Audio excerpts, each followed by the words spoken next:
ত্রয়োদশ জাতীয় সংসদে সংরক্ষিত নারী আসনে ৩৬ প্রার্থীর চূড়ান্ত তালিকা প্রকাশ করেছে বিএনপি।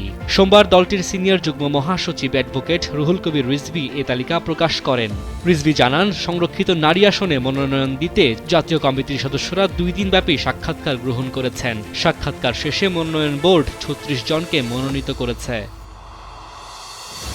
মনোনয়নপ্রাপ্তরা হলেন সেলিমা রহমান, শিরিন সুলতানা, রাশেদা বেগম হীরা, রেহানা আক্তার রানু, নেওয়াজ হালিমা আর্লি, মোসাম্মদ ফরিদা ইয়াসমিন, বিলকেস ইসলাম, শাকিলা ফারজানা, হেলেন জেরিন খান, নীলুফার চৌধুরী মনি, নিপুণ রায় চৌধুরী, জেবা আমিন খান, মাহমুদা হাবিবা, সাবিরা সুলতানা, সানসিলা জেবরিন, সানজিদা ইসলাম তুলি, সুলতানা আহমেদ, ফাহমিদা হক, আন্না মিঞ্জ, সুবর্ণা শিকদার, শামীম আরা বেগম স্বপ্না, শাম্মী আক্তার, ফেরদৌসী আহমেদ, বিথিকা বিনতে হোসাইন, সুরাইয়া জেরিন, মানসুরা আক্তার, জহরত আদিব চৌধুরী, মমতাজ আলম, ফাহিমা নাসরিন, আরিফা সুলতানা, সঞ্জিদা ইয়াসমিন, শওকত আর আক্তার, মাধবী মারমা, সেলিনা সুলতানা, রেজেকা সুলতানা ও নাদিয়া পাঠান পাপন।